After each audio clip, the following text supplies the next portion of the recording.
Mesdames, Messieurs, bienvenue sur, j'allais dire ce podium, en tous les cas, presque cette scène improvisée d'LCL, puisque pour le maillot jaune des entrepreneurs, on a le plaisir d'avoir un peu varié des plaisirs, disais-je, avec Pascal Bourdin. Vous n'êtes pas uniquement vétérinaire, vous êtes aussi le président d'Anibio du groupe vétérinaire. À côté de vous, on a la chance d'avoir, et je veux le dire dans l'ordre, Bernard Solquet, personnage emblématique, trésorier MEDEF de Béarn et Saul, et entre les deux, nous avons le plaisir également d'avoir Laurent Fromageau, qui est le membre du COMEX LCL et qui nous fait l'amitié de, j'allais dire, d'être chez lui. Finalement, il est un peu chez lui partout. On va parler bien évidemment de cette entreprise et de la relation, je veux le croire, privilégiée que vous avez avec LCL. Mais pour l'instant, on va découvrir votre entreprise par le prisme de ce film. Regardez.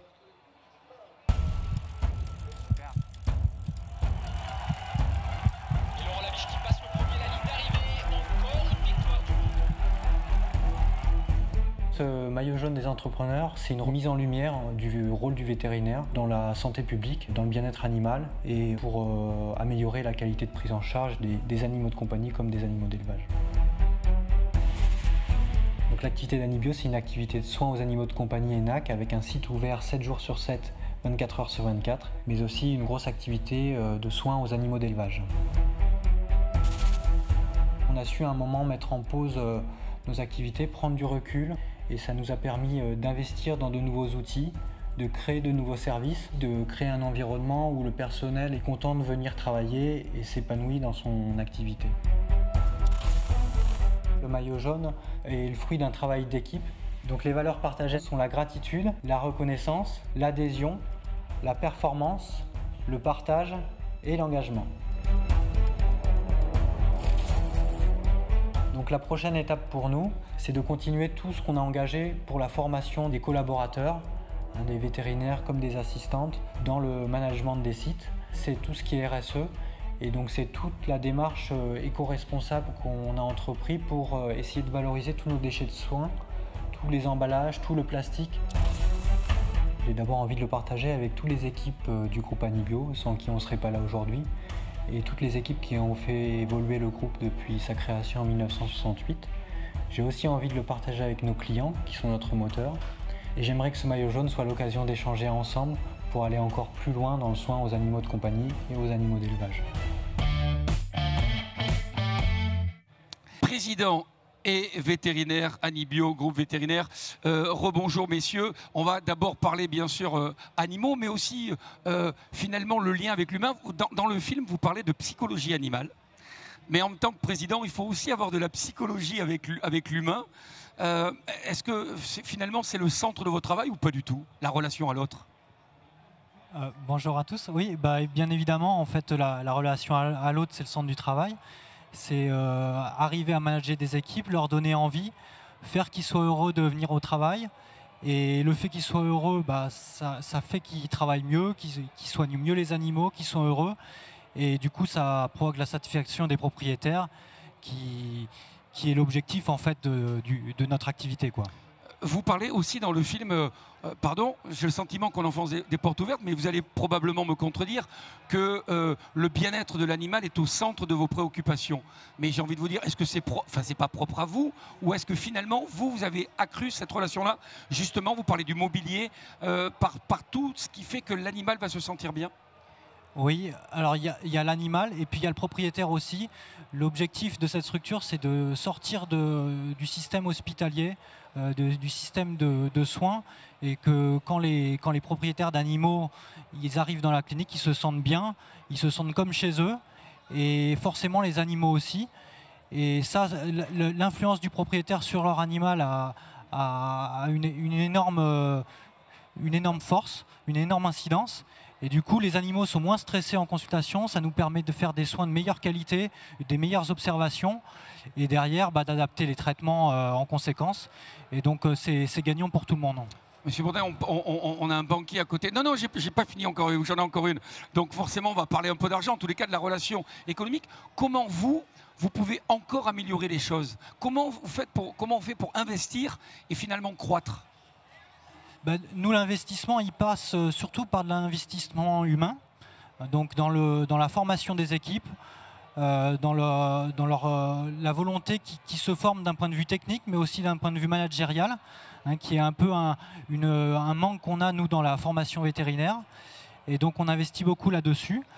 Et au-delà de ça, après, c'est faire évoluer nos services, inventer des nouveaux services.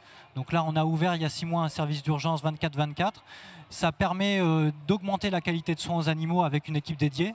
Ça permet d'augmenter aussi la qualité de soins en journée, puisque les vétos qui sont en journée ne travaillent plus la nuit, hein, ce qui était le cas auparavant.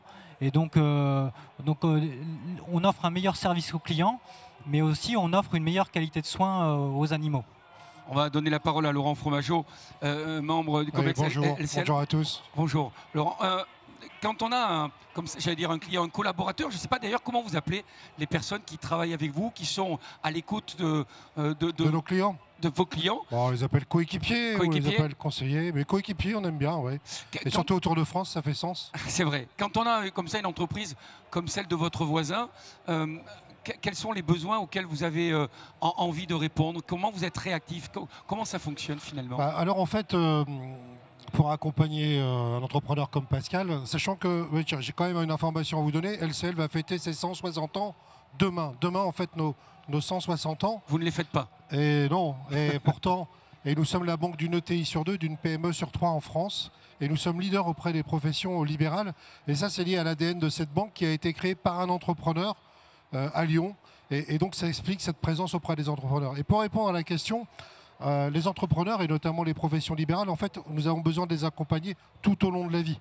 Donc, c'est aux études, lorsqu'ils s'installent, lorsqu'ils se développent, lorsqu'il s'associe, qu'il fait de la croissance externe, lorsqu'il développe son business, quand il transmet aussi, voilà, c'est vraiment un accompagnement de bout en bout. Et ça, c'est un partenariat durable. Et on a besoin de l'accompagner pour évidemment financer ses projets, mais aussi pour développer son patrimoine, pour assurer son activité. Et donc, c'est pour la raison pour laquelle nous sommes banquiers et assureurs, de façon à couvrir l'ensemble des besoins. Et voilà, c'est vraiment un travail de fond. Et donc, pour faire cela, bien, on a un conseiller chez Interfibo, qui est notre filiale, qui travaille au quotidien avec toutes les professions libérales. On est vigilant pour qu'il y ait de la durée dans la relation. Et cet interlocuteur ensuite peut assembler ces différentes expertises qu'on met à la disposition des entrepreneurs. Alors à côté de vous, Bernard Solt, qui représente le MEDEF, doit avoir le sourire, parce qu'une entreprise qui croit, c'est forcément pour vous une bonne nouvelle. Ben, c'est toujours une bonne nouvelle, une entreprise qui croit. Et c'est le but du MEDEF, si vous voulez, de rassembler des entreprises de différents corps de métier. Hein. Ça rassemble toutes les fédérations, et ça a surtout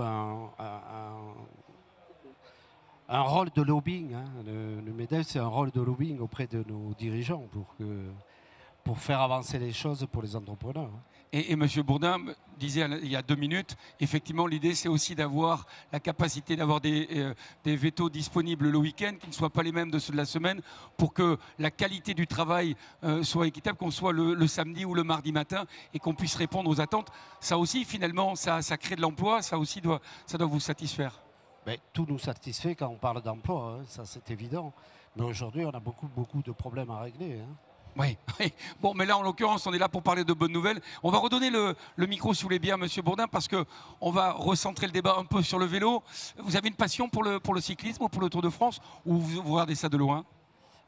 Alors une passion, je ne sais pas, mais en tout cas je le suis tous les ans à la radio ou à la télé, et depuis tout petit, parce que mon papa le suivait, et donc voilà.